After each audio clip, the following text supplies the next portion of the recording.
All right, everybody, welcome back. We are live, Arm Crossfire with Espey Gobby. And before I introduced our guest for today, I just want to talk to you guys. Hit subscribe on the channel or in the bottom corner there of the screen if you haven't already. In the comments or in the information section below this video, you'll find a link to our Cafe Press site and also our Patreon site. So currently, one of our sponsors, Arm Assassin Strength Shop's running a contest, and it's going to be drawn at the end of the year, or at the end of the at the end of the year, at the end of the month and the end of the year for all the people signed up through Patreon. Currently, there's 5: Brandon Irwin, Jorn Harold Hebu, Bernie Marcochia, Zane William Nisley, and Jordan Yoakum. Head on over there if you want to be entered in that contest. $5 could get you 50, and that will be a gift card to be used at Arm Assassin Strength Shop. 2 more sponsors to recognize: Smirnoff Ice, as usual, and Garage Door Guys and KC, Brian Kerner. Thank you for that. Our guest today is Mr. Rob Vigeant Junior, RVJ. How are you doing, sir? Doing good, man. Just chilling out, playing video games with the kids. Easy breezy Sunday. Yeah, and thank you for coming on the show. You are one of the most outspoken guys on Facebook, and it's been met by some of the other most outspoken guys on Facebook. And before we got on the air, we were talking about political correctness, and I liked your comments on that. You want to revisit that? Yeah, when we kind of discussed on what the landscape of the show was going to be, I said I was pretty easy breezy because I think there is too much political correctness. Well, beyond the world, I think it's even crept into the sport. And I think as long as you're not outright shitting on people, I think you should be able to give a dose of truth. I think it's refreshing. And I think sometimes people want to shy away from truth. And, I think if you really look at things in a truthful manner, it can help you progress and help the sport progress. And, I think it's a place that not a lot of people like to visit. I agree 100%. We talked about the society and how it's a little bit softer nowadays with the everyone wins a trophy day, and you get a medal just for participating. Right. Which really makes you such a valued guest, because you can get the best arm wrestler on the planet on the show, but if he has no personality or no desire to talk about things that are not that comfortable to him, the show could be kind of lame. So not only are you arguably the best under 200 pounder on the planet, but you're you definitely don't shy away from tough topics. That's for sure. Yeah, I try to keep it like that because I think if you think everything's sunshine and clovers, it's going to hold you back from even looking at yourself a little deeper, and you can really stunt your own growth. I mean, I always tend to look at things on the more not how great, even from a competitive side, I might have done an event. I break down the aspects of what I could have done better. If I won a super match 3-1, I don't look at the 3 I won. I look at the 1 I lost. Why? How could I have done it easier? So kind of keeping yourself in check mind state. It's not a negative cycle. I think it's just you're being honest with yourself, and there's always room for improvement. And that's even in these conversations, talking about hot topics in the sport that people don't want to get into to offend somebody, but that's where it is. So whatever it is, I mean, it's on Crossfire, fire away. Yeah, and it's funny you say about looking at your loss, because right now our culture in the world, but also specifically in arm wrestling, the culture is people obsess about their wins, especially on Facebook. They want to talk about their wins. They want to magnify their wins. And really, like you said, when you dwell on your wins, you're not growing, right? I mean, you have to analyze the losses. So, yeah, that's a good point. Well, notice with guys, and it seems to be a theme, that they'll beat a guy that might have had 100 wars, might have had an injury. There could be 100 valid reasons. When they get that big win under their belt, they want to hold on to it. They don't want excuses. You put your arm on a table, boom, it's that easy. But all of a sudden, when they're that guy, they're the guy who had a war the match before, and they lost to somebody they shouldn't have lost to, there's a moment of clarity. All of a sudden, wait a minute, it's valid. So, I mean, that's kind of where we're at is one of the states. People want to hold on to the wins. They don't want to look at the losses. They don't want to look deeper. So, I mean, that's just one of the parts of why me piping up kind of puts me in the black sheep herd sometimes. Yeah. My personal favorite is someone has an 0-7 record at tournaments versus a guy, but gets him on the practice table when he's fatigued and beats him, and of course gets that video, puts it on YouTube, and it's or Facebook rather, and it's like, dude, I'm always on that shit. Man, anyone could put that on, and I'm all over them. That is the most disgusting part of our sport right there. Yeah, and it makes it what it does is social media, because now, unless you've got a real strong character, and I've fallen victim to this, where things like that can bother you and you got to defend yourself. But unless you got a real strong character, it makes you gun shy about training with people unless you're even in good shape to be training, because now it like brings down your stock to where people think like, oh, I saw so and so, crushing him, and you think it could hurt you in opportunities the way people would blow it up on social media. Because I've actually had conversations with WAL based on other people I've practiced with being like, well, where would we put this person? Because they looked like they were doing really well with you in practice. Well, there's, in all due respect, I've practiced with very few guys that will practice straight up. Let's pull. If you pin me, you pin me. If you win, you win. When you get in the upper tiers, guys are very guarded. And it's because as soon as upper tier guys get together, what do you see? The fucking phone coming out, and everybody wants to see the pin, the strap, the jibber jabber about it. When really, if I leave a practice and I'm not losing to half the field or better by the time I leave, I don't feel like I did my job. Yeah, people don't get that. The general public don't get that at all. And every guy I train with will beat me at some point in practice. Right. Every single one of them. So if people start pulling out their cell phones and recording that because they're going to throw it on Facebook, we're going to have go ahead and do it, but we're going to have a conversation about it and how it's presented. I mean, it's like there's a lot of top heavyweights that are like that, right? Travis, I don't know how much he's a stable person. A lot of people get their practice wins on him. We all know Devin will train for 6 hours at a clip, and then everybody breaks out the phone the last half hour. I think anyone that's a good puller has been a victim of that type of thing. But that's, again, looking deeper at people see what they want to see.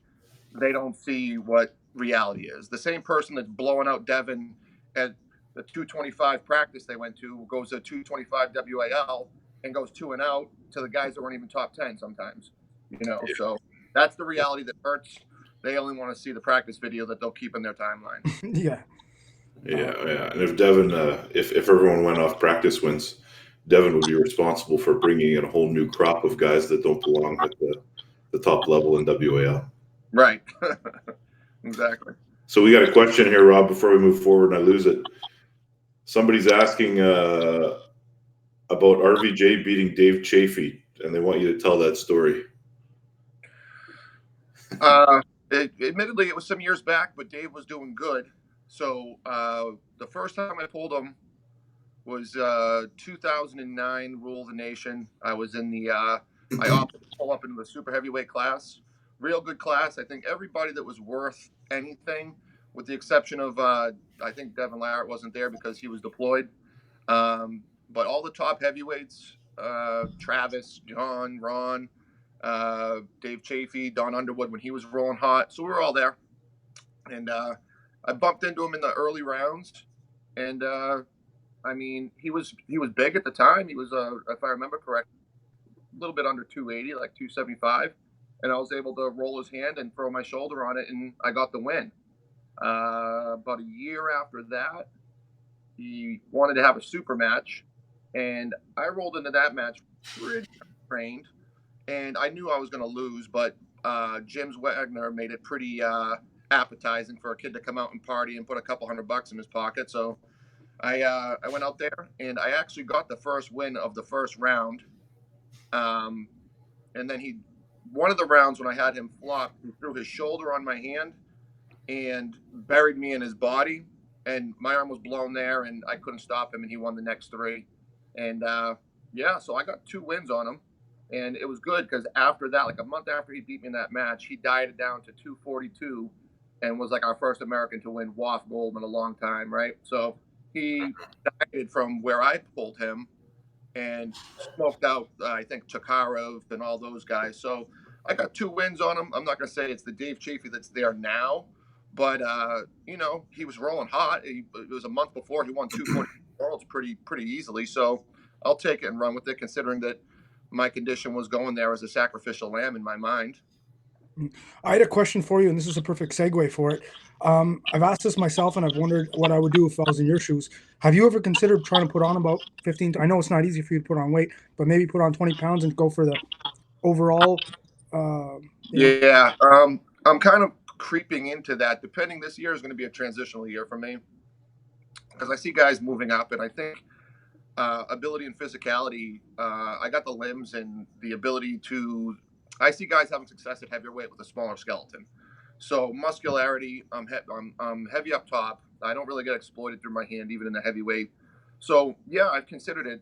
For me, it was more or less coming back from old injuries and getting my footing under me and establishing myself in a weight class again.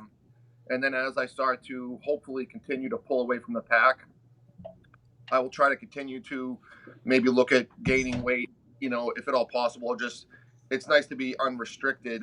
Like in that rule of the nation class where I was heavy, 215 was real heavy for me, but it was enough where I had enough torque to really run with those guys. And yeah, I think about it. It's just hard to say with a league like WAL who pays you to win and all the glories for the champ and all the glories for him. If it's easy for me to be in a 205 class, there are talks about them having me do some cross weight matches and kind of put a feeler out there. So yeah, if I can stay making gains and injury free, I would like to try to see where I'm at overall. That would be something the next year because that's what moved me out of the 200 pounds. Me and Todd Hutchings kind of missed each other on the top ascent. I was just coming into the sport when he took his hiatus. So he was top dog, had a hiatus. I felt like I beat everyone in that class for like a year or two. And then I jumped up to unlimited, even though I was like 210, because I wanted to be the best guy. I didn't want to be the best 200 pounder.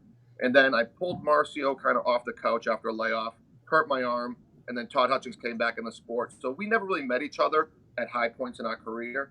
So now that I'm at a point where I feel like I'm in a good standing, weight restricted, depending what happens with the leagues and monies and all that stuff, I could try to see if I'm relevant in the heavyweights again. Yeah. I mean, guys that are doing it, you see a guy like Angarbayev and Prudniks and stuff. I mean, I wouldn't give it a run. Yeah, I mean, you have the hand in the bicep of a super heavyweight. So I mean, what's left, right? Right. Solidify the shoulder to prevent injuries, and but really, arguably, you could put on 10, 15 pounds and be right up there.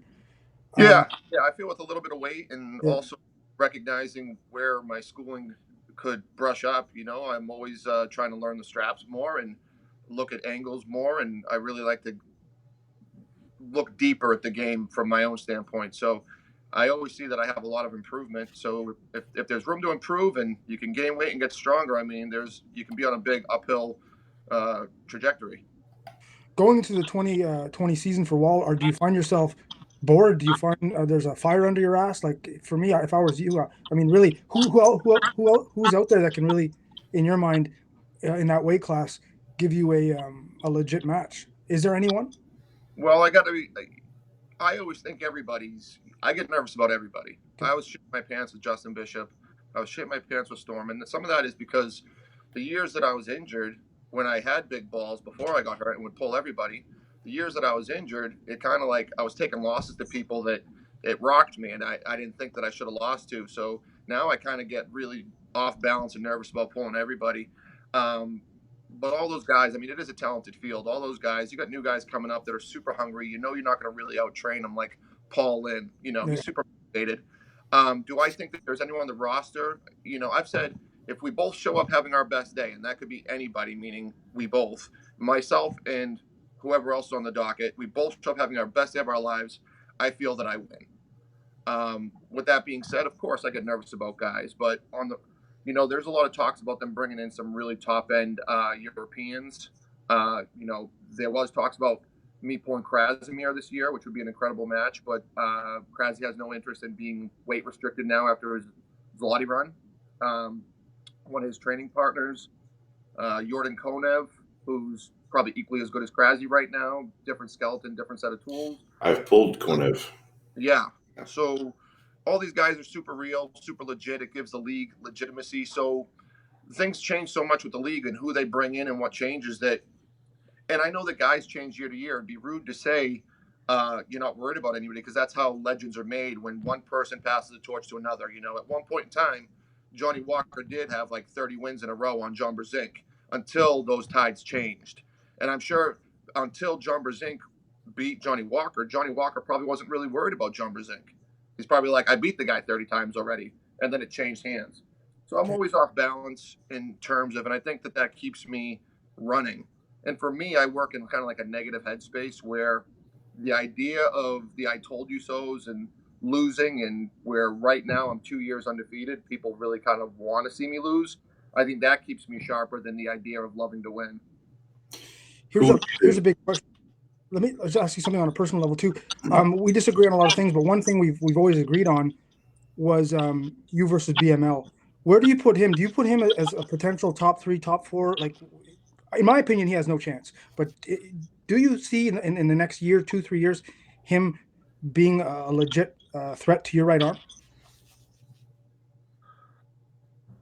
That's hard to say. I don't know how much ground someone can make. What I've seen with people, when they push too hard and chase too hard and climb too fast, is they end up catching an injury. And he's a young guy, and he's newly married and got a house, and then sometimes life will creep in. They'll have kids, and then they slow down. And we've seen some of our top guys that have, life's got in the way, career change, kid change, catch injuries. There's a lot of variables. I mean, if you were to put the guy in a tank and say, like, just train, like, this is your job, just train, eat, you'll never get injured, you'll never be sidetracked. 2, 3 years, who knows? Like, where am I? What am I doing? If I stay on this path, it's going to be hard to catch me at this weight. I really believe right now, I feel really good I know where I was in the past, and I feel really good with where I'm heading. It's going to be hard to catch me, but to say someone's not a threat, I don't know. Do I think he can make waves in that class?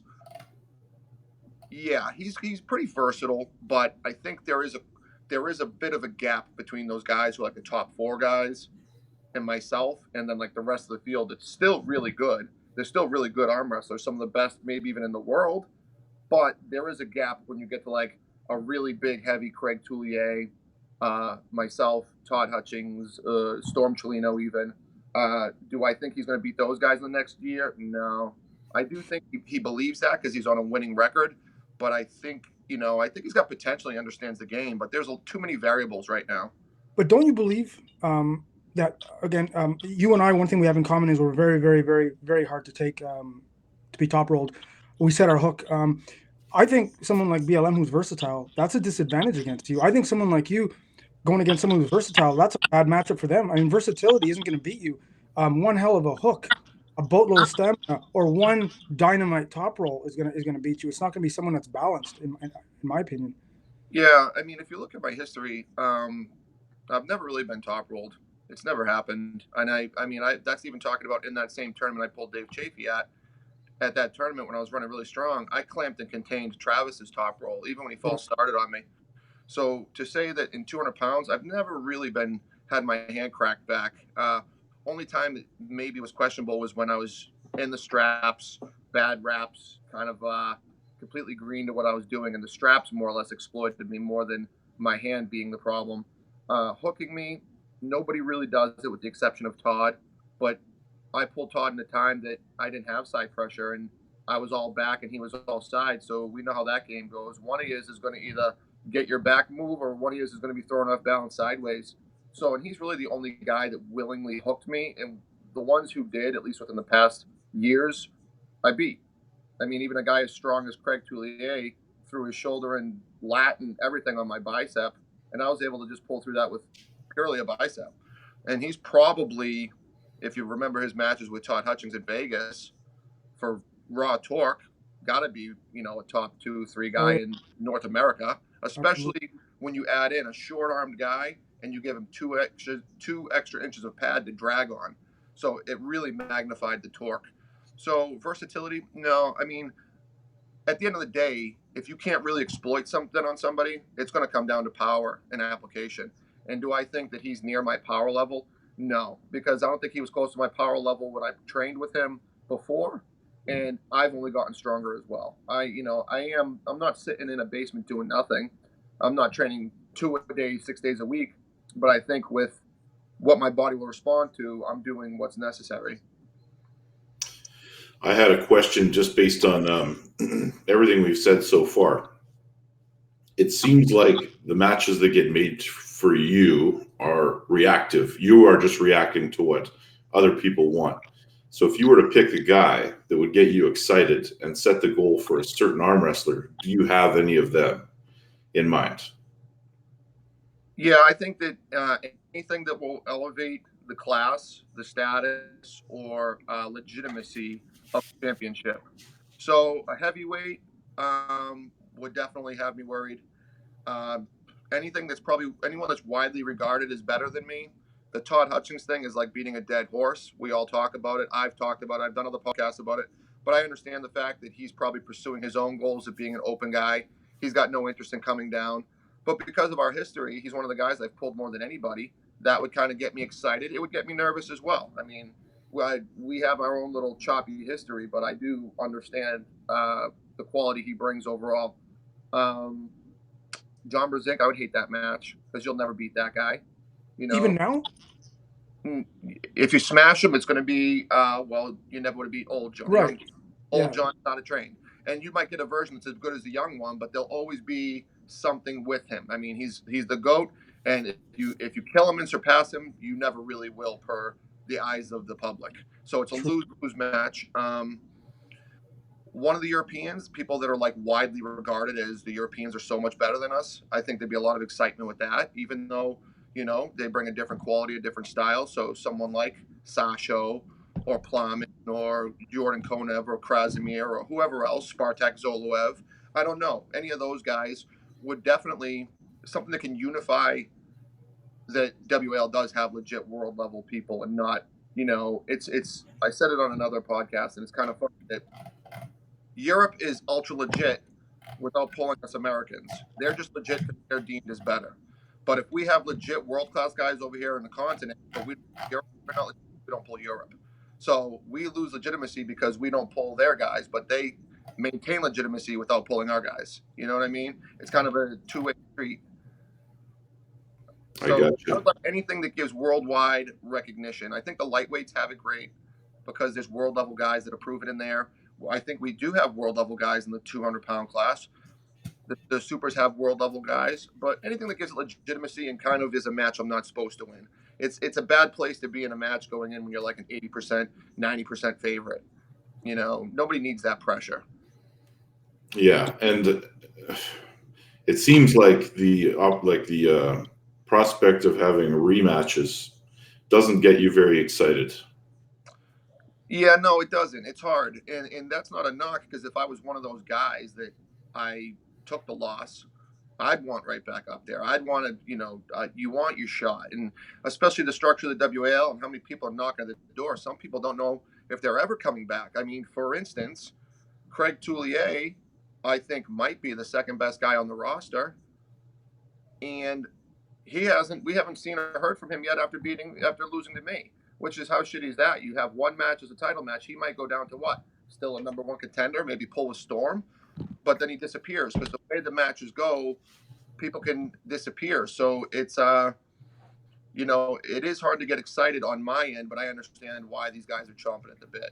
You know, there are guys that I'd like to pull just to almost kind of like put the hurting on them, and they might not necessarily be considered top guys. But there's guys that I kind of have bones with that I would like to really set in their place. Is Ryan Bowen one of those?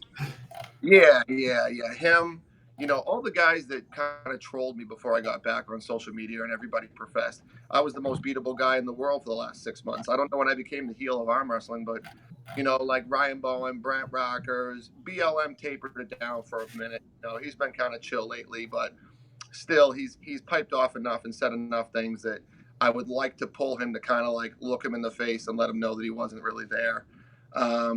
Bowen for sure, Sonny Larson's, all those fucking guys that sit there and chirp, and you know, there's only one way sometimes to change someone's mind, and that's by, you know, giving them a big fat ass piece of humble pie, like in person.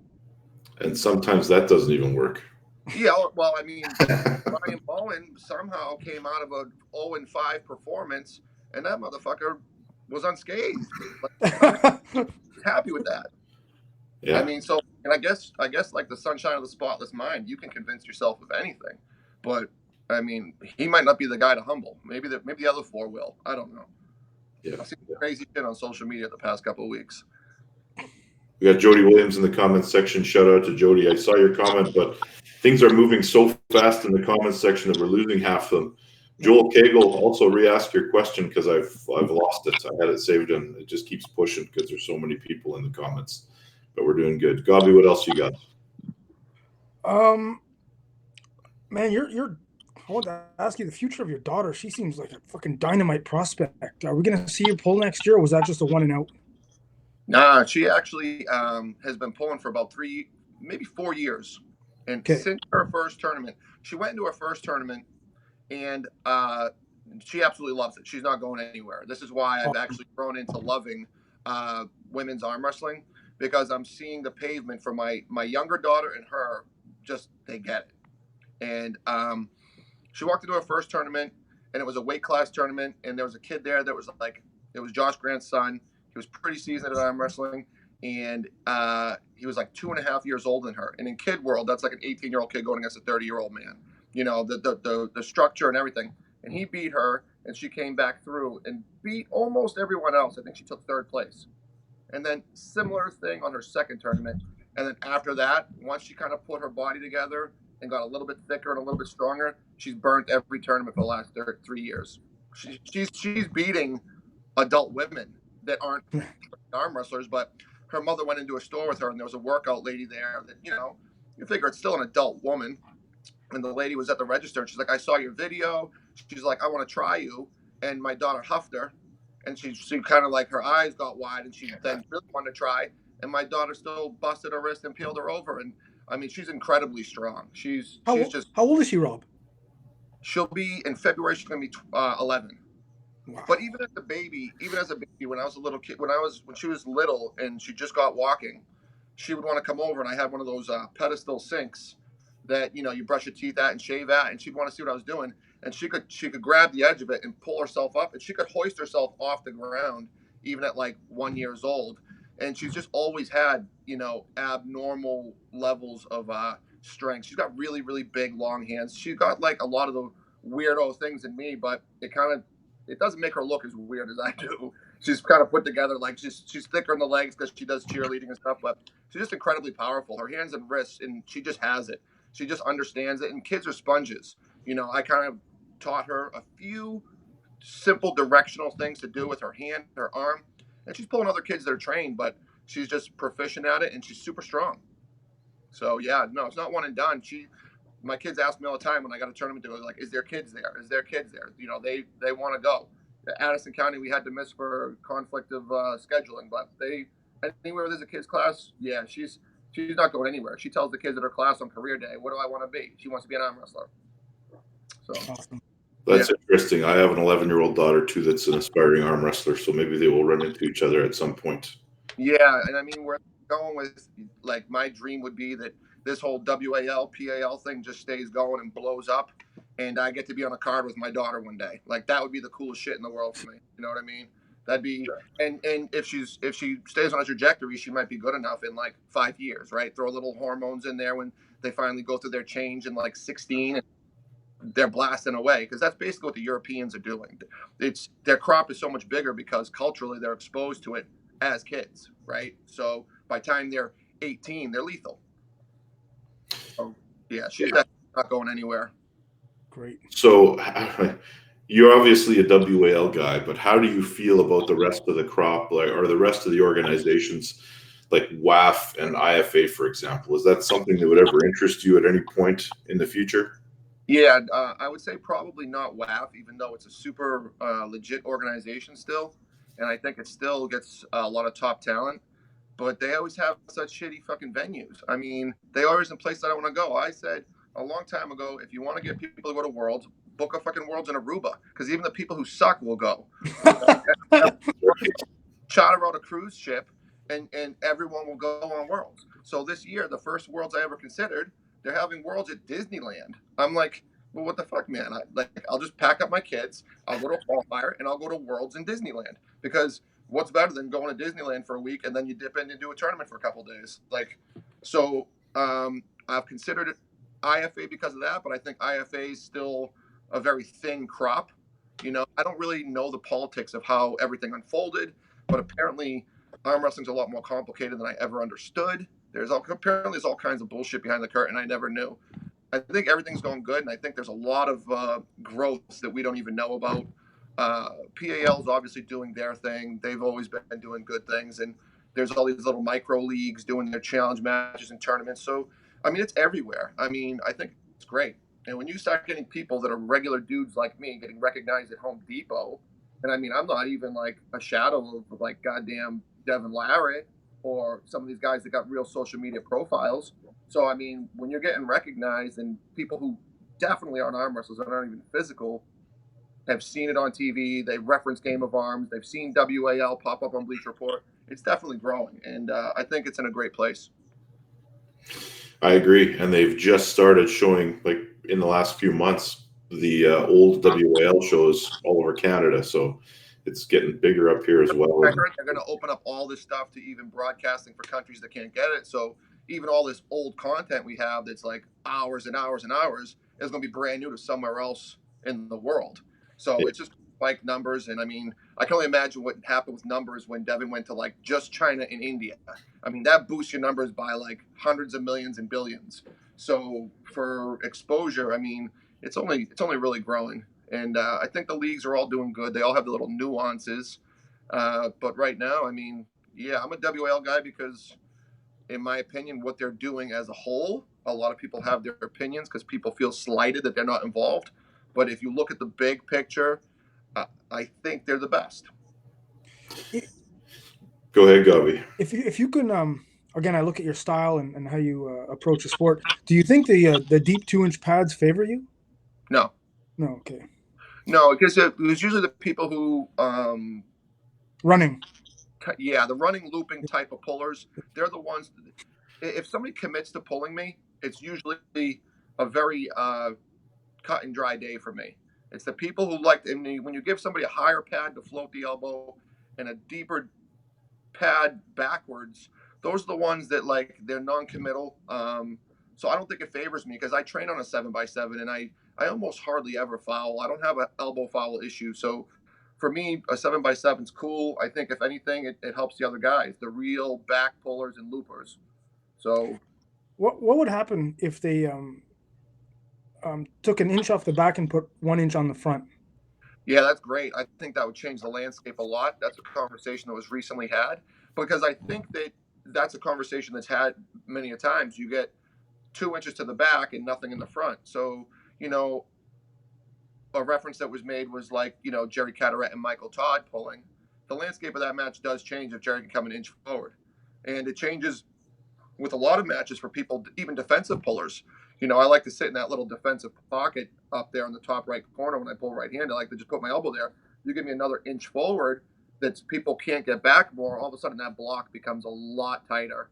And I do think for people who are shoulder rollers, if you want to be versatile in the sport, you know, I'm coming around to the fact that, you know, everybody has their lane and their gig.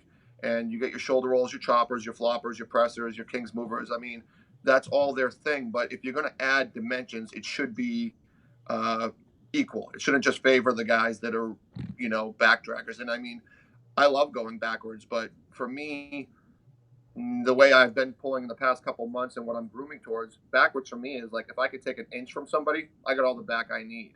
I don't need to keep you from going backwards. I only need to hold you from going back. You're going to give me all the distance I need.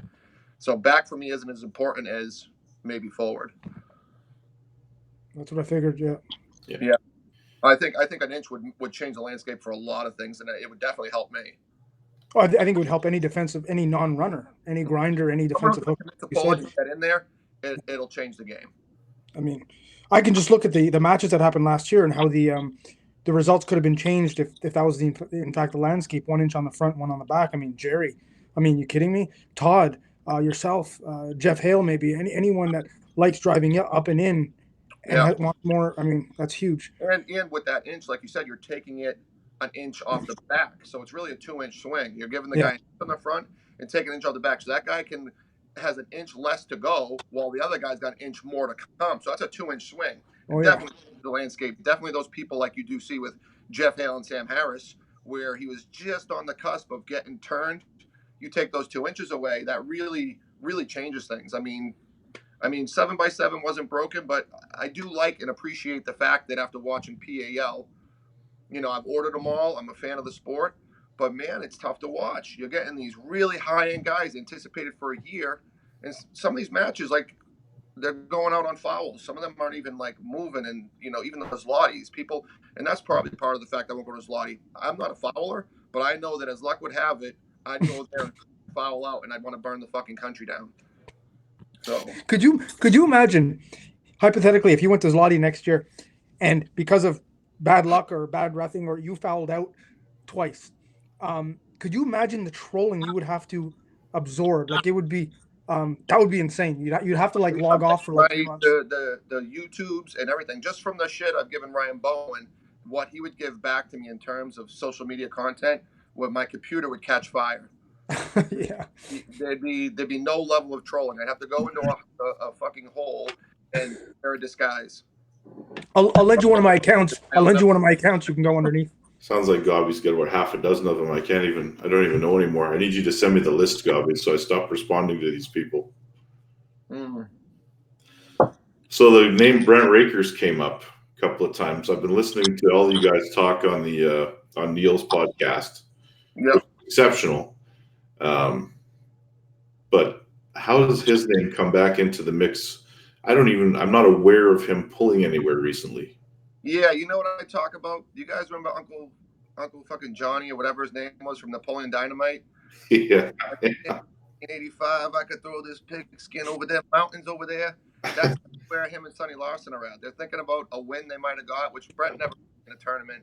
Could have made state. The super match we had, I beat him. So I don't know. It's like these people wanting to jump in and be relevant. I'm like, you want to jump in and be relevant? Like, pull some of the new guys. Pull a Paul in. Pull a Paul Talbot. They're just jumping in and all talking about Sonny Larson beat me in an event when I was like a year and a half deep in the sport.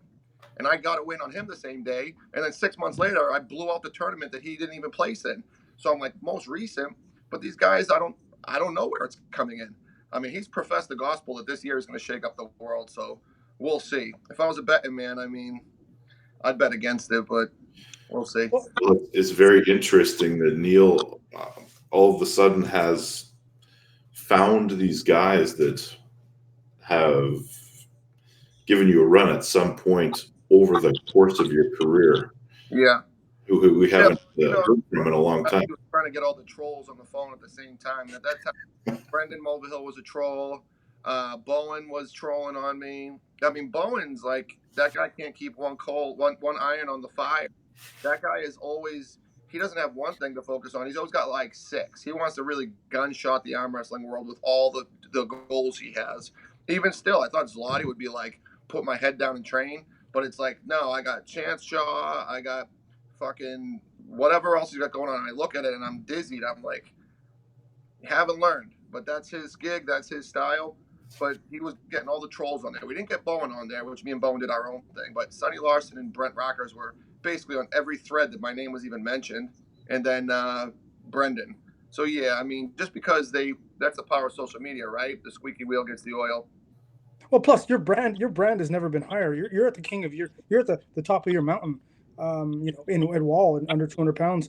So, I mean, your brand's never been higher. And so, of course, someone who took a win off you back 11 years ago kind of thinks, well, if I get back lifting dumbbells again, so that they come out of hiding and, try to have that false legitimacy. But it's bullshit. Ultimately, it's bullshit. But, Yeah, I mean, people, that's the whole thing about seeing what you want to see. Like, these guys are pulling somebody that was, a year or two deep in the sport, and they just want to go, oh, I've beat him. Yeah. Well, I mean, I'm sure that at one point in time, John Brzezink's dad used to crush him at the kitchen table. But does he sit there around all his buddies and say, like, I can still whip my son's ass? Like, he probably knows at some point in time those tides changed, and they changed by a big margin. So I don't know. I don't know why people say what they say. I think it's all nonsense. Ryan, you'll like the story. So I see Rob at Addison County, and of course Rob's right dominant. I'm left dominant. I pull a tournament, he doesn't, and I'm thinking after a tournament he's going to do some practice pulling. And I said, Rob, let's do some left hooking. In my mind, I think if he goes into me and he doesn't run, I think it could be a 20, 30-second match before he pins me. And I absolutely believe that. And he, of course, just played with me and eased me to the pin. But I'm like, the point of the story is it's easy to believe in your mind that you can do something. The difference with me is I'll try to do it, and when I don't, I could admit, fuck, I was dead wrong. But Yeah, that's the thing about getting in a false mindset. People, belief can be rocked in a nanosecond. Your beliefs can be changed in a second with a result. For instance, I like to say a lot, the whole arm wrestling world, all the geniuses in the world, all the people who are analysts, gave two outcomes for the Sarah Bachman and Gabby match. There was only two. There was Sarah was going to win, or it was going to be a death war with who knows who's going to win.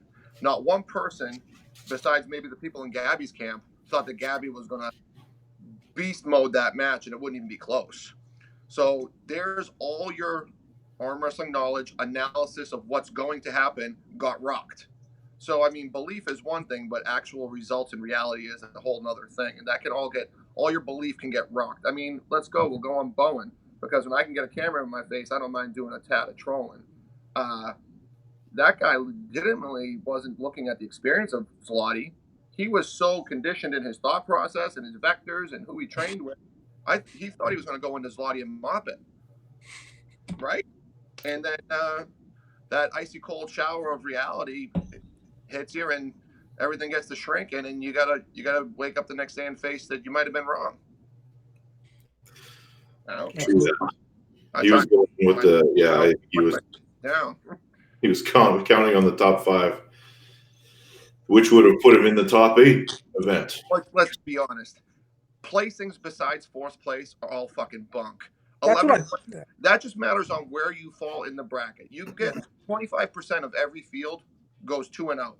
But one guy that was the first one out in a field of 30 will be 30th place. The other guy who went 2 and out might take 22nd place.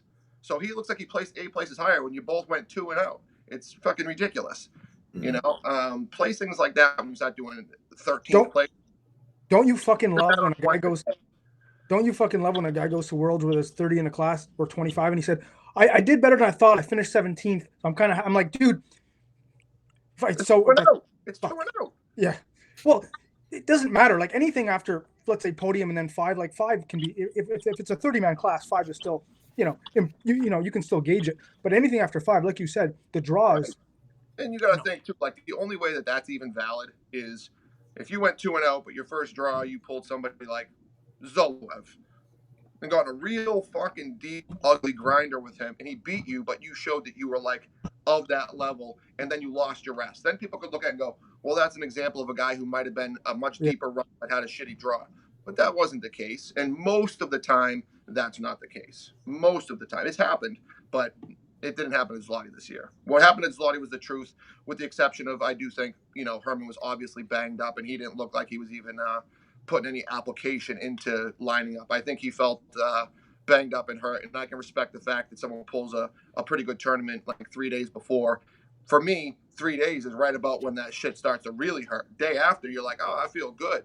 But like day 2 and 3, you're like, oh, wait, no, I don't. I don't feel good at all. And then you go into a high-level tournament grabbing dudes. I mean, so I could say that's one of those, we'll give him the pass. But, I mean, a guy like Ryan will just say, well, I placed ahead of Herman, who's an elite-level guy in the United States. See, I see that different. I don't see it that way. No. And you can't. No. Reality hurts. So you brought up Herman. Yep. How would you feel about a match with him?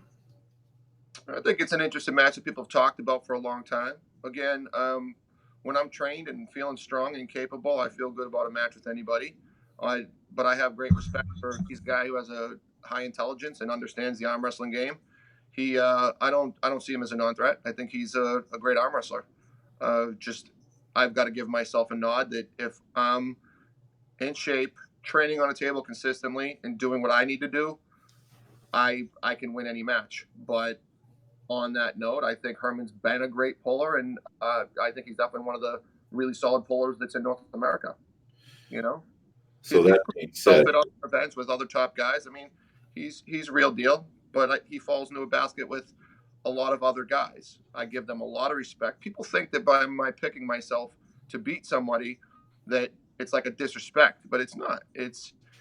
I have huge respect for all these guys, but I think I'd win. well, I mean, what do people honestly expect you to say that you wouldn't win? Well, you get those. This is where social media is a bitch, because when ARM TV first started coming out, I would actually catch so many dudes like in the corner talking like, "You believe this motherfucker? He thought he could beat me. I'll whip his ass. It's not even close." And they'll name 10 reasons why it wasn't close. And then all of a sudden, Gary Roberts would hear this shit going on, and he would come running over with the camera and be like, "What'd you say? Want to see a story change? Want to see everybody shit their pants?" Because they know now the world's going to see it. And if they're wrong, they're going to have to eat those words. He's like, "So what do you think about that match with so-and-so?" They're like, "Well, I'm going to give it the try. He's a beast and he's amazing. And maybe I'll get lucky." And I'm sitting there like, "Motherfucker, that wasn't what you were just saying." And then when I say it, I'm the arrogant one. Because if I'm in the circle and I say, "Well, I think I can beat this guy," because I do, and then Gary Roberts with a camera in my face, and I say, "Yes, I think I can beat him," everyone's like, "Wow, he's arrogant." Well, if that's fucking arrogant, then call me arrogant, I guess, But, yeah, I mean, on Herman and on all those guys, yeah, there's definitely talent. And he might be one of the higher end talents. I would like to see him pull someone like Storm. He's another one of those guys I think went through a little bit of life change. I think he's, young baby, married. He might start seeing some of the curves where training's a little more difficult. You get a few more years and a little more mileage on your arm. You start picking up little injuries. Everyone thinks when they start going like this, that they stay like this. But all it takes is one bump in the road to now you're like this. It's like gambling. You go into a casino and you gamble $1,000. You had ideas of getting rich, and then somewhere at the end of the night, you just want to get the money you started with back. And that's where I was for a long time. I hit a high point in like 2009, and then when I got hurt, I spent the last like 10 years trying to get back to where I thought I was in 2009. So you don't always just go like this. There's a lot of variables, and I think right now Herman might be in one of those waves where he's not the best he's ever been, but I mean, he's definitely valid. So that being said, he's not going to be a guy that wants to sign anything with WAL. When is the next time we will see you pull outside of the WAL?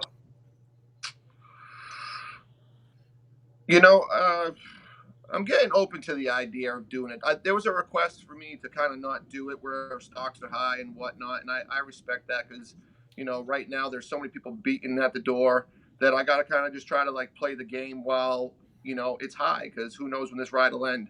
But I'm getting to the point where there is that person in me that just likes to be gritty and go, if I was a betting man, I'll be at tournaments and doing some shit this year. I'll get out there, because even last year when I was a champion, the year before this past one, so the first year of Wall, I was hitting up tournaments and doing everything because I'm not a peak and valley person. If I'm running hot and I'm running strong, I'm pretty much strong 365. I don't have a lot of outside influencers. So I feel good that I would go into a tournament. If I'm going to pump my chest at the best, I feel good that I would go into a tournament and win it. And it really hurt my soul a little bit to not pull New England's and not pull Brendan Mulvihill, not because of all the rashes shit I took on social media, but because well, I mean, that helps. Listen, I'm not immune to it. It helps. But I do like to lay it down. That is my tournament. It is in my area. So having a kid come in as an upstart, and especially he's got a little bit of an extra swagger about him that, would be really fun to, kind of knock the chip off. But I think I'll get to pulling this year. I mean, at this point in time, I'm not a full-time sponsored athlete. So they own me for the tournaments, and that's kind of like the mindset I've gotten in. Now, if they want to kind of say like we own you for the year, then I'm open to that discussion, but it would have to be a different landscape than it is now. I got you. So they have discouraged you from arm wrestling elsewhere. Do you think that it's the let's call it the Matt Mask situation that kind of was the trigger point of all of this? Yeah, I do think that hurt things, because we do have I do believe that the best pullers in North America, I mean, you might be able to cherry pick one or two for different reasons, but the best pullers in North America, in a lot of cases, definitely competitive in the world, some of the best in the world, are in the WAL. And I think when you get that, what they're pushing as an image of elite athletes, which there's no doubt that Matt has had performances that have proven he's definitely amongst the elite super heavyweights. And I think, maybe Matt didn't show up at his very best, and he took a couple guys lightly, thinking he was just going to, he's Matt Mask. He competes on the world level. He's going to just pimp slap 2 guys and easy money. And I think him getting beat, and it was pretty decisively, I think it kind of hurts the image of the WAL elite, right? We're the elites, but if you got our elites going around getting beat by every Tom, Dick, and Harry, and I mean, it's no different than what Igor does. Igor doesn't let any of those guys pull anything. They don't let them pull. They don't let them video practicing. They don't let them do anything because he said that. That's how legends are made. Now, you got a guy like Wayne Withers going like, why can't I get in the door? And even though he might be as good as he is, and he might be viable, it just creates a lot of questions with the public when you're trying to build, a brand of having the elite guys. If you're elite guys going out getting stomped out, so I do think that helped it along. Yeah, I wasn't getting those phone calls last year. Put it that way. I went and pulled four classes, and the dudes weren't calling me going, "What are you thinking?" So it was like literally, I got a call the day before the New England's and was like, "We'd rather you didn't," and by rather it means like, don't. Gotcha. So yeah. Well, we've beaten that protectionist kind of policy to death a little bit over the months since that happened, because it started happening immediately. It even had an impact on a match that I almost had, but I see why they're doing it. For sure. So yeah, you can't be, as an athlete too, you can't get involved in everything. I mean, I would think a guy like, if there's a local MMA tournament and George St. Pierre as a fan wants to go check it out, and he doesn't sign up for the tournaments too, that also doesn't mean he's scared. There's a lot of reasons why he wouldn't do it. He's just going to be there as a fan and kind of check out the crop and the talent. But I mean, that doesn't mean he's got to be involved in everything to be legitimized. He's doing his own thing and he's got his own agenda. So, I mean, in the world of sports where there's a lot of different leagues and different tournaments, I mean, you can't be involved in every one of them. And where we're at right now is this is the game we're playing. Man, I thought I was damn close to trolling you, to the point where you were going to pull New England's, and then you. Oh, I was. You definitely had some sway in it, because I love choking out a naysayer. I love when somebody tells me I can't or won't do something and I do it. I mean, like I said, I thrive in a negative environment, but I legitimately, when I said I'm going to do it, got a phone call from Big Brother who watches the internet. I got a phone call literally that night, so I had to not only say I was going to do it, but then show up at the tournament and say, no. So I looked like an even bigger heel. Nice. So that's where that's at. You almost had me. Yeah, I thought I was proud about that. I part of trolling is pissing people off, but sometimes you just want to evoke change, right? And I thought, man, I almost fucking got it done, but guess not. Close though. Yeah, I mean, like I said, Brendan has a way of, he's on par with Bowen for really making his wins megaphone out there and really hurt, because then it's not just his wins and how great he is, it's the projection of like, lookout universe. It's one win here means wins for the next 10 years. So that's where those wins kind of hurt. It's but there's always going to be those guys. In 2 years from now, there'll be a new crop of those guys. And in 10 years from now, there'll be a whole crop of those guys chasing the guys that are trolling now if they're still around. So there's always going to be that influx of people, and that guy you're going to put in your place. Until you're too old to do it, that's the way it goes. At the end of New England's, did you guys do any practice pulling? Nah, man. I probably set the world record for drinking Mai Tais, and I was torn between going to that tournament or a Halloween party. So I had about 30 Mai Tais, dipped off before left hand ended, and because I didn't think that'd be a good time for me to be practice pulling, and I went to a Halloween party last minute. Fair enough. Well, anybody? Nah. No, but I saw some videos, but again, like, people see what they want to see. When I practiced with Brendan, I felt everything I needed to feel, but that story can get changed 10 different times over depending on who you ask. Mm-hmm. So we got the 600 series coming up. Have you had any conversations yet about what your involvement will be or when you'll be pulling? The last 2 years, I was in the season opener, and I think that they'll probably want to start it off with a bang with some title matches or exciting matches.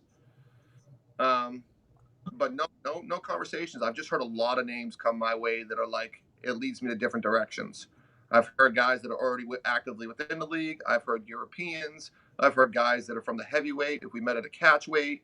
So there's really, I'm in the dark as you guys. I just sometimes I'll send the athlete guy Jamie a message like, the fuck, at least like throw a brother a bone, but nothing. So I just assume the worst. I assume that I'm training for Denis Cyplenkov to come over, and then everyone else is manageable. Well, I text Jamie from time to time as well, just to keep my name in the back of his mind. But that series is coming up so quickly.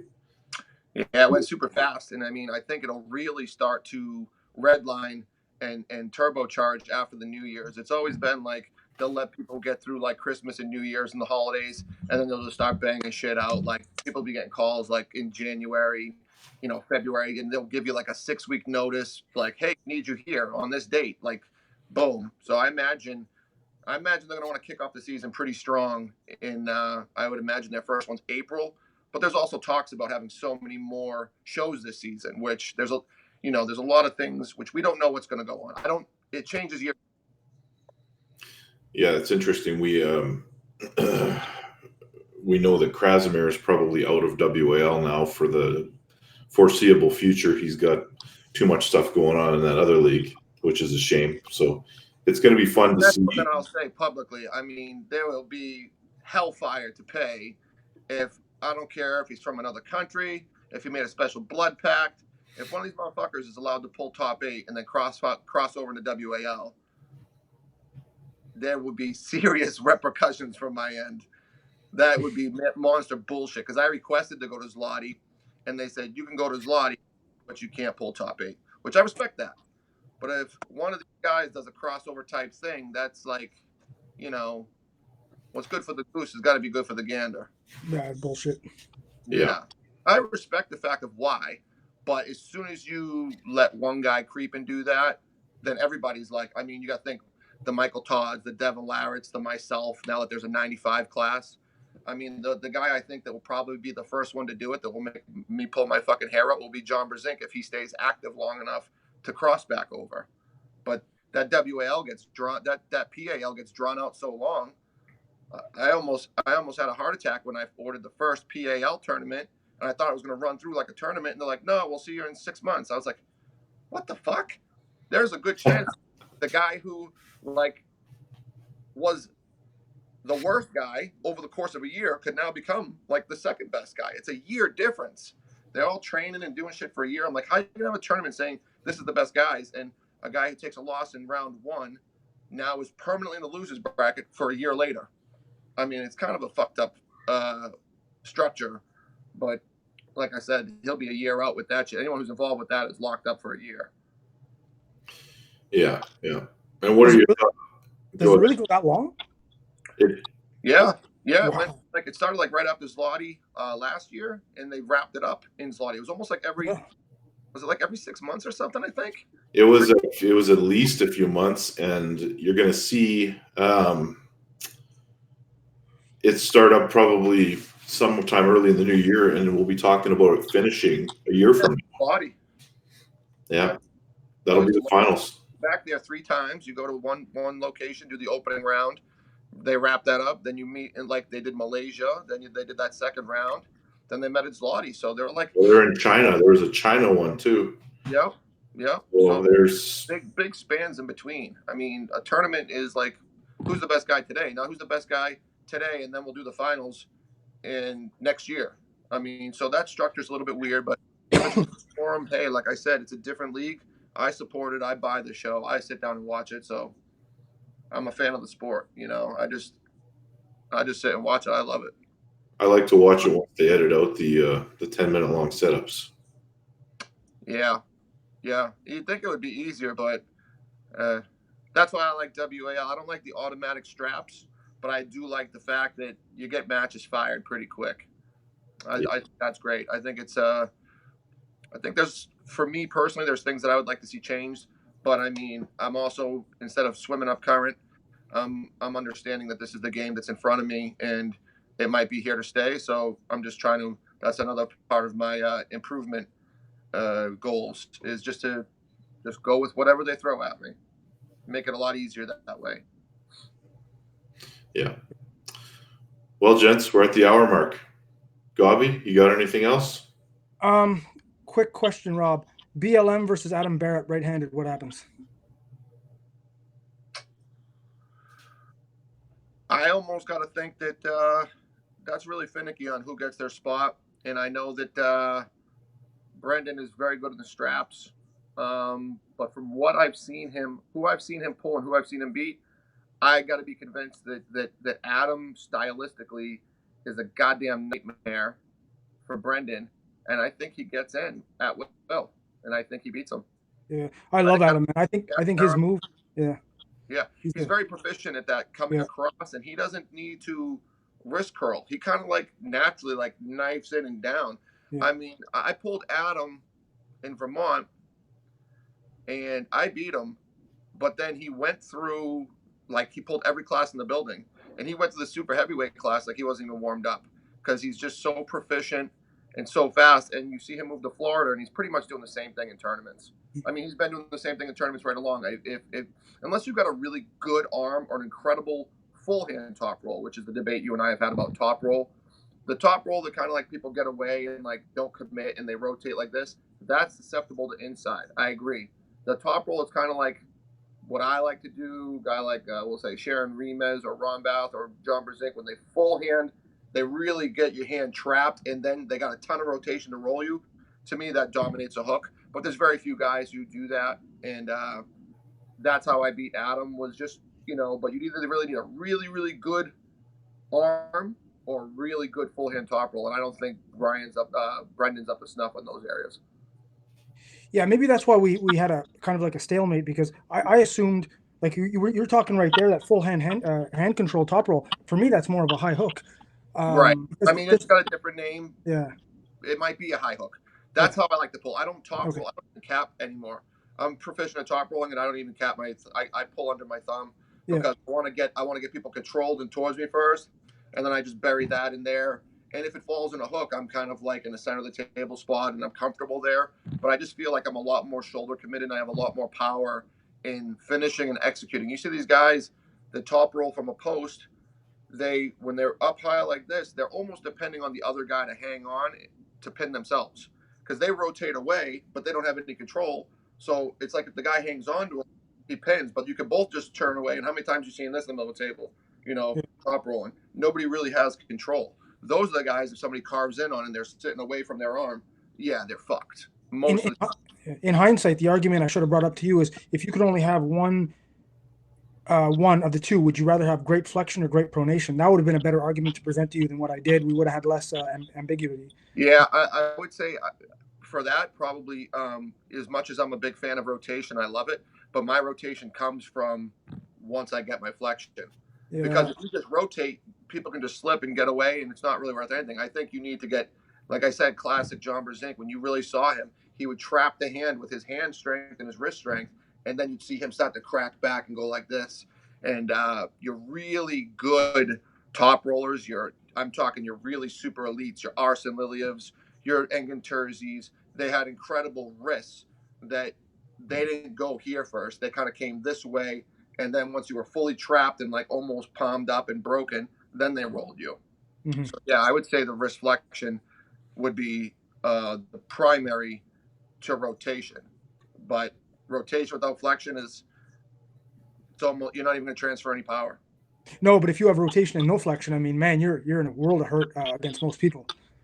Yeah, when I first started, I had a good wrist this way, but I never used it because I was groomed as a posting guy. And the only two guys that beat me, my post was really strong and I could finger war and win. But the guys that would beat me were the guys that could kind of like I lost to Chris Myers because he was so committed with his shoulder coming forward. And by the time we landed in, I was hanging out here somewhere in a hook while I got a guy coiled like this. Yeah. So, yeah, I mean, just being able to take real control is something that you don't really see people pulling, because they're so, now guys don't even really train their hand strength because they're just like, we'll go to the straps. They're so dependent on the straps. Straps are so easy to get to that some of these guys don't even, their hands are incredibly weak. I think in that realm, arm wrestling is almost degraded. and I'll pull in the straps, but I just think that people are neglecting some of the facets of what makes a complete arm wrestler. But by changing rules so that more matches go into the strap easily, and right now, let's face it, any Tom, Dick, or Harry can get the straps at will in almost any league, and I think it takes away from the mastery and the science of hand control. And I'm not a hand guy, but I find I even do better out of the strap than in the strap, only because what I can control with my back fingers and flexion is a nightmare for most pronators. So I agree with you, man. That hurts the nuances of our sport. Well, and that's where I knew when a guy like Ryan Bowen, who comes into the sport that's very strap heavy, he thinks that I would be in trouble in Zloty, which beyond that argument, I said, you got to understand, an organization like that will fire you off, will refs grip you out of the straps. I'm a person that for my whole career, because I didn't want to go to the straps, I became really good at biting people like this and pushing them down. You know, that's how I've got wins on Todd Hutchings, who was committed to losing, to slipping.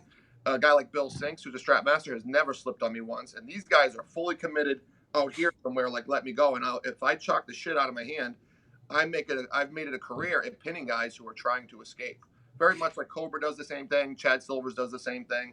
And in Zloty, I would get fired off out of the straps, and my hand dominance would, I think, shine even better than like WAL. Okay, I'm going to make a bold statement, and I know that you're incredibly hard to get away from for people that want to get the strap. In my mind, and I know you're not a legit heavyweight, but I think you have a better chance at beating a King's mover like Michael Todd than 90% of the people in his respective class. Like, do you not agree with that? I think he struggles against someone like you because of your hand control. Yeah, it's hard for me to say that because this is one of those things I'll get massive amounts of hate. Like, how could you think that if you lost to this guy that you could give a guy like Michael Todd a hard time? But styles, arm wrestling is stylistic. My hand hasn't really been too vulnerable, and I also have since my shoulder's been healthy, I've always had a pretty good shoulder press to finish. But my shoulder, when I throw it on there, is really, really strong. And I think if you can throw a shoulder up there and block, and start to really, I think the way to beat a guy like Michael Todd is a la, a high hand that you can kind of keep him from getting away, and then you start to come over and like incorporate the shoulder. And that's kind of when Michael Todd really started coming on strong with that King's move, and he was beating everybody. I remember myself and Tim Bresnan had a conversation with Nick Zena at the Arnold's, and Nick Zena was one of the first guys to beat him, and he did it pretty quick because he got his hand kind of controlled, and then he threw his shoulder on fast and just came straight down and kind of jammed that loop out. So stylistically, I mean, yeah, but some of the talks that are being had about potential matches for me are some of those higher end guys that I think my hand would surprise them. So we'll see what happens this year. Yeah, I'd like to see that. Yep. In my mind, you've exhausted the 205 or whatever it is, the 195 class. It's exhausted. I mean, I believe that Danny Tesh, only because he has a very, very stubborn defensive hook, can give you a match. Can he beat you? I would never bet on that. But I think because of his stubborn defensive grind in at all cost style, and he's all in one move, he's not versatile, he's not balanced. I think he can give you a legit match, but he can't dethrone you. Yeah, but we just don't know where his hook is. I mean, I don't know where Quinlan's hook is. Generally, when I've coiled in like that with people in the past few years, I haven't really felt anybody that's really been a threat. Like I said, I haven't pulled Todd Hutchings since 2016, and there's been a lot of healing and a lot of training in that time. But a guy who wants to scoop like this, my rotation is so powerful. Like I said, the times that I beat Dave Chafee, I've taken him and just been able to just roll and bow and roll. I don't get to see it as it's not as prominent because of the way these guys are setting up in the straps and getting a really heavy strap. They're already wrapped. Their hands super protected. I don't get to roll as hard, but my pronation is super duper strong that even guys in practice, I'll pull and let them get super deep, really high level guys, and I can just sit back and roll it. And I can't be made to believe that anyone at 200 pounds is going to be able to stop that. No. Speaking of that, I would try to hook with him, even if it stopped, because I got out of that ego set. I'm there to look to win. I'm not looking to show people how strong I am anymore. Knowing that you were on the show, once it was confirmed you were on the show, I got a message from a guy, and he asked me to ask you. The next match we're probably going to see is Justin versus Ryan Bowen early in the season. Who do you like in that match and why? Well, The Justin Bishop I face is a Justin Bishop we've never seen. So he was about, probably 20 pounds heavier than the one who really whipped Ryan Bowen's ass. And I think what we saw with Ryan Bowen, of course, he pulled some high-end guys, but there is definitely a hand issue there. And I think he's got some ideas of training that are kind of bringing him astray from good fundamental arm wrestling. I think to pull a guy like Justin Bishop, you need to be very fundamentally sound. And we've seen Justin in his same weight bracket beat world level guys. When he was the 176 guy, he beat a world champion in Giannis. He beat a WAF finalist, one of the strongest guys in the class, Tiete, all in the same class. And he's got many more on his hit list. So if he gets up to that 200-pound guy, can he be a world-class 200-pounder? Yeah, I think so. I think he's got a great hand. He's a great puller, and he comes from a good pedigree. So I like Justin in that because I just think he's more fundamentally sound, and he's got a history of beating other world-class guys when he's been in the same weight. I think Ryan wants to be that guy that hangs around elites and gets feedback from his buddy elites, and then now believes that he's become elite. It's like by osmosis or some shit. Sits around them long enough, he's going to become them. I mean, I don't fucking know. He's trying hard and stuff, but I do think that some of these guys he's taken tips from are very unique to these guys. Todd Hutchings didn't just start off pushing in there with his elbow. Todd's an engineer, and I give him the respect that he's got a brain and he understands the game more than he presents. Just get in there and push and throw the motherfucker sideways. Everything he does has somewhat of a calculation. That elbow is an angle. It's a jam. It's like cross bracing, in carpentry. When you throw your elbow there, a lot of that weight can transfer down your arm, and it's not so much on your muscle. He kind of knows what he's doing with the straps as far as when he lets his wrist go relax. The pressure's not in his hand as much. He goes like this a little bit. Now you can drive from a lower leverage point that gives you more torque. So the guy's not a dummy, but he also built up an elbow and a shoulder and a chest and all those angles over the course of, he's in the game long before me. So 2 decades now. And now he's teaching a new guy. That's like Jerry Cadorette going, well, I'm a world fucking champ by going like this.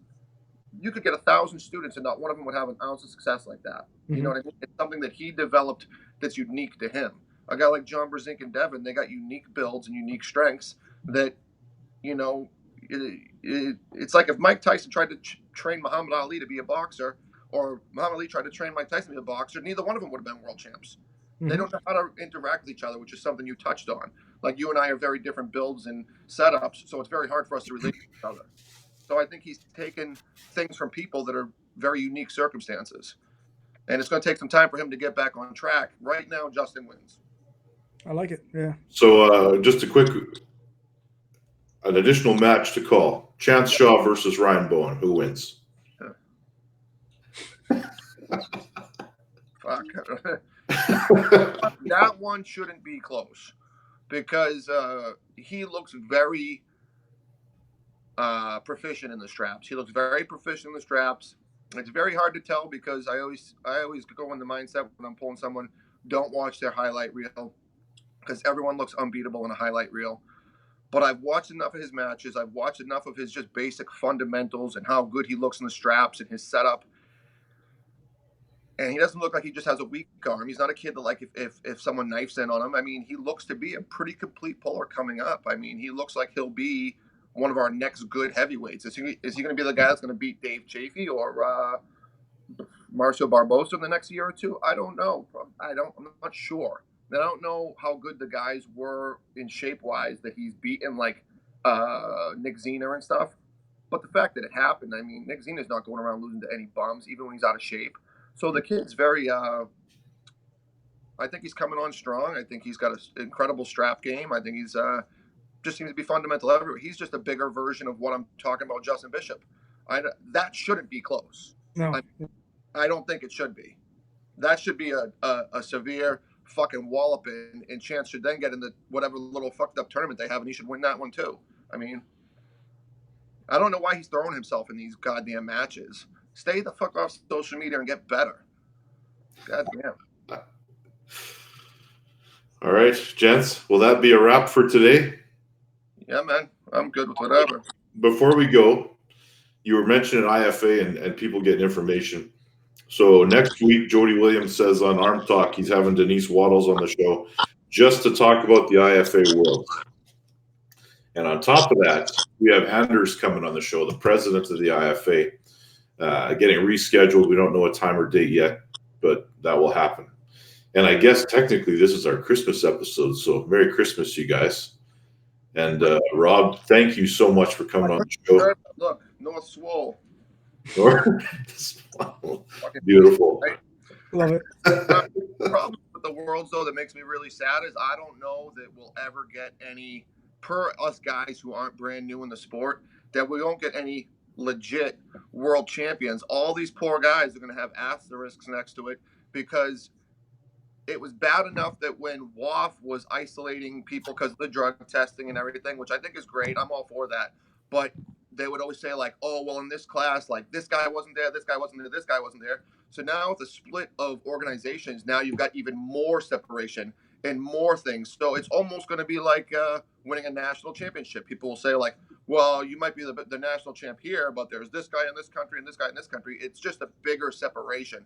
So all it really is now is winning a tournament. It's going to be really hard in the eyes of the public to call yourself a world champ when there's so spanned out. It's sad. I mean, I think it's winning a world championship like that is a dream. I always wanted to win a WAF, and it never came a good time for me to go. And now I think it's kind of tainted. It's gone. Unless IFA in like 5 years, if I'm still rolling hot, and maybe I have a career like Norm Devio, and I'm like a bad motherfucker at like 60. 70.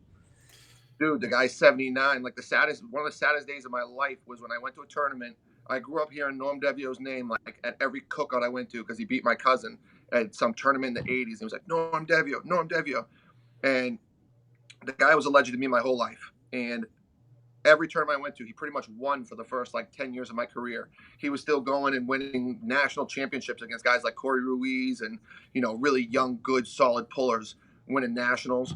And like the saddest day of my life, I went to a tournament and I saw like somewhere in between him winning everything, the tip like this. He was in his like mid to late 70s and he went 2-0.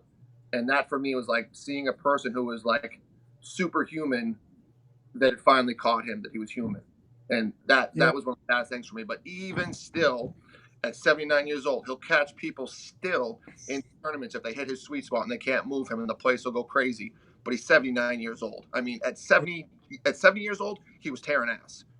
Yeah, in 2004 or 5, I don't know which one, Bill Cox used to run these White Mountain tournaments up in New Hampshire, and you were there. It was, I think, when you first started, and I think you beat or you had a match with Tim Breslin. Anyway, in that tournament, I was in my first couple months, and I went to the finals against Norm Devio, left arm in the 154, and I said to my friend, I said, this is all done. I got an old man in the finals. This is all, just give me it's a formality. Just give me the trophy. And he dusted me. And I followed him after that, and of course, in tremendous respect for the remainder of his career. And then when I saw Corey Dupuis beat him, I'm like, man, that's painful, because that kid's a bum, right? But it's like, man, the career he had, and he started late. He started like 35, Norm did. But what a we don't have a Hall of Fame, but if we did, man, that guy would be fucking hoisted right up on it.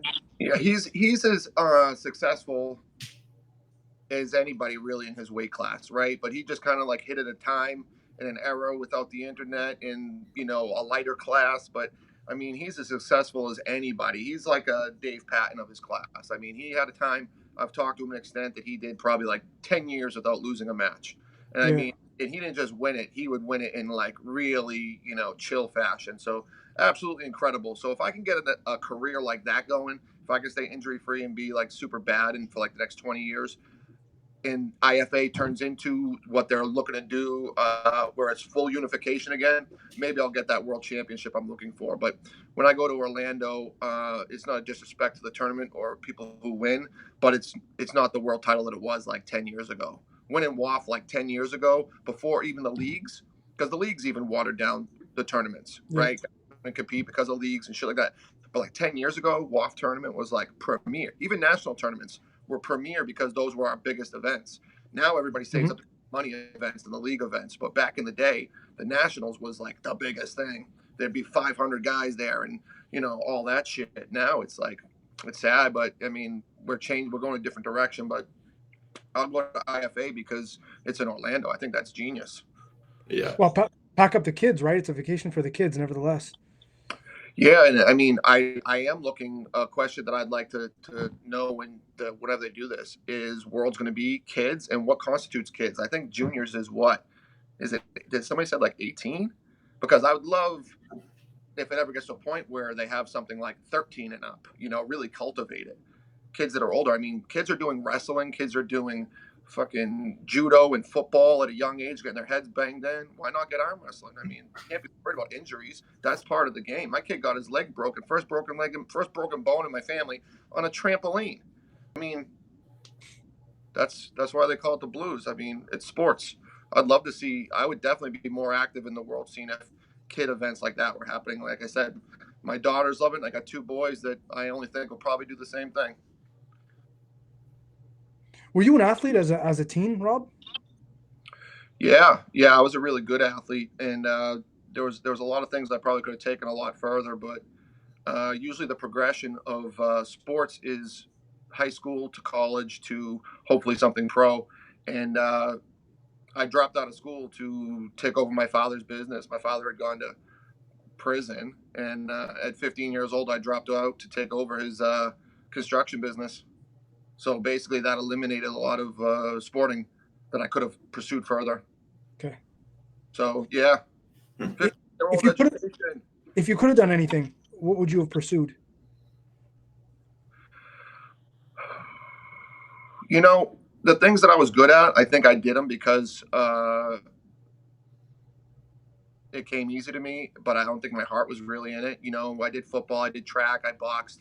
I didn't really like any of those. I did it because it came easy to me, and I thought it gave me some sort of standing amongst, like, you're in cliques in high school and stuff like that, and inner city type kid. I don't know that I've been happy pursuing any of those, because later on in life, when I lived in Las Vegas, I played semi-pro football. I got picked right up to go do it, and I had a really good 40-yard time. The guy wanted to bring me to the combine, but I rolled my ankle one day, and it was an excuse for me to quit because my heart wasn't in it. I was never a football guy. Track was cool, but you can't really go far in track. What do? You win the Olympics, and 99% of the time, unless you're the Olympic 100-yard dash gold medalist, people don't even know who the fuck you are. You can win. There's 50,000 events in track and field. You can be a gold medalist, and they don't even know who you are because it's just the 100-yard dash guy that gets the glory. I played baseball, boxing. I was really good, but then again, like inner city, like I knew I didn't want to get punched in the head for a living because I saw guys who were even the best still talk like fucking morons. So honestly, it's probably all fate that I landed right here. This is something I've always loved from a kid. I knew every line of Over the Top at a young age. For me, this is cool. It's not making me a living, but I never intended on sports being my living. It's just it's a cool ride. It's a ability to at least supplement and make things a little bit easier for us. Yeah, well, it's good enough that I've made enough money with it that when people ask me, like, I have a brand new camper that's like 40 feet long at my seasonal campsite that we go to, and I'm like, I bought that with my arm. I have a truck that I use as my work truck. I'm like, I bought that with my arm. Like, I've gone to these places after getting cash, or you win a couple tournaments and put the cash away. It's enough money where I'm like, I got that truck. So it kind of legitimizes when people ask me, like, do you make any money with that? I'm like, well, I got my whole campsite and my pickup truck and this and that based on my arms. So I'm not rich, but it's definitely added to my life monetarily. I mean, I was doing this long before the money, but it's definitely enriched it in some ways monetarily. Nice. Awesome.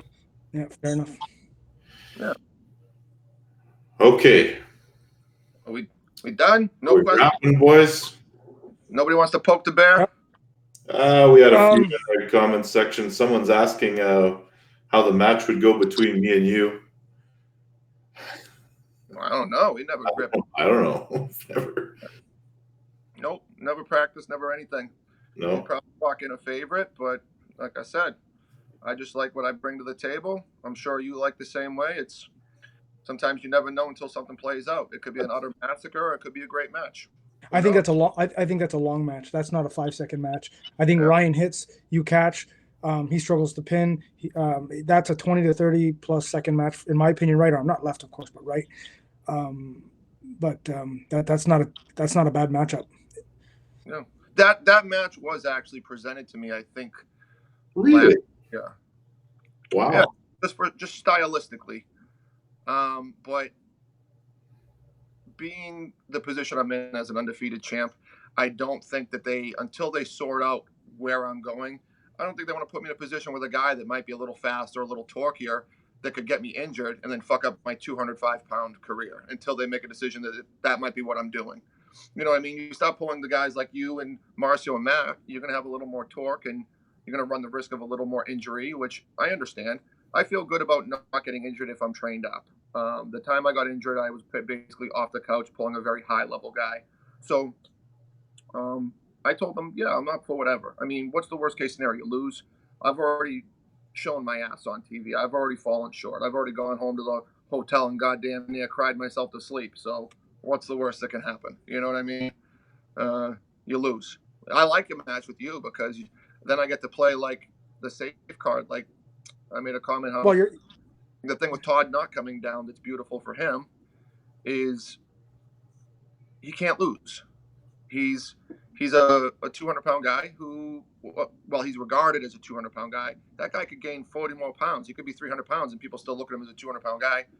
But he's a 200-pound guy who's pulling all these monsters. So even if he loses, he's regarded as amazing for just being in the match. You know, you go, no, people still love him because he's at such a disadvantage. If I pull you, I should be walking into that match as if I can do anything, that's great. Now, whether or not that's the case, the way the public views it is that you're a true super heavyweight and I'm a 205 guy. So that's a win-win for me. Well, you finally get to come in as an underdog, right? You're rarely an underdog. Yeah, not so much anymore. I mean, it's nice to have that pressure taken off. I mean, there is some pressure. Even the people who are kind of like unscathed by social media and expectations and stuff, there's always that underlying pressure. And for me, a match with somebody like Ryan, it's not going to be a hammer match. It's not going to affect my status at 5, but it would be nice to get in, grind, get in that WL spotlight, have a good time with it, bang it up, mix it up. And it's not really super heavy undertones around the whole match. It's not really a lot of implications. It's just a cool match. It's like, hey, you guys have been in sport 20 years. You never pulled. It might be cool. Bang it up. I don't know. Yeah, it's a fun match. It'd be entertaining. I think the build-up would be fun, and seeing it on TV, man, that'd be. Yeah, plus, you might have just sold your way into it. Plus, Ryan's not arm heavy. I mean, he's arm heavy, but he's more hand control guy. So you don't really have to worry about injury, right? Like his arm is not that much stronger than yours, if strong at all. He's trying to go to win that match with the hand. So it's kind of a safe venture for you, as well as interesting. Yeah, I mean, where I'm pulling, I'm evolving to try to close gaps and make anything. When I look at those guys' potential matchups from someone in Europe, I plan on them maybe being a little faster and catching me, deep on my arm. So where I'm at right now is making my arm ridiculous. And I really think it's getting there. And I'm always, I don't do the thing like when Bowen got into side pressure. He basically got into side pressure, but forgot about everything else. If I get focused on something, I'll focus on it, but I'll still keep up the snuff on, my hand is great. My wrist feels great. And I'm very big into torque and arm heavy, especially with the influx of Europeans, because if you can beat a guy where they're at their best, you've utterly destroyed them. You've taken their soul. And especially those guys like Europeans, they're so proficient in a lane that if you beat them in that lane, they don't really usually have a second option. We saw it with like when Pushkar pulled Devin or Zoloev pulled Todd. When you beat them in that lane, they don't go like, okay, how do I kind of come across this? So my goal now is if there's going to be more European exposure, I look at where do these guys like to go, and I'm just going to be fucking stronger than them in their spot. And then if I get stronger than them in their spot, what happens when they got to play to my spot? Super easy day. Yeah. That's my theory. But I mean, yeah, I'm accepting the fact that there might be weird matches like that thrown at me. I'm probably going to take the route of Todd where I'm going to be pushed up and, maybe a Marcio match again, maybe a Ryan Espey or Matt Mask match. I don't know. Who knows? That'd be fun. Yeah. I mean, hey, getting out there and just the way WL puts on their shows and the couple days of hanging out with the dudes. I mean, the arm wrestling's about an hour-long, 2-hour-long show. And then the rest of it's just chill, good excuse to go on vacation. So if you take it for what it is, just being involved is cool as shit. Yeah. So. All right, gents. Are we good? Yes, sir. All right. Rob, thank you for coming on the show. Yeah, man. Thanks for having me. We hope to have you back again. And maybe when the WAL season starts fired up and we start to actually have some matches to talk about that are set in stone, and who knows, maybe it'll be me and you. Yeah. I mean, that'd be a different can of worms, but whatever it is, you know, we're here to bang away. We don't want safe matches. We kind of want to. I like to get gritty, so we'll do it. And just reach out if you want to do it again. You know, usually on the weekends like this, I'm kicking around, so I'm sure we'll talk soon. Sounds good. Merry Christmas, guys, and the rest of you guys that are watching this, watch for the next show to be announced probably by the end of today. Take care, guys. Take care, guys. Thanks, guys.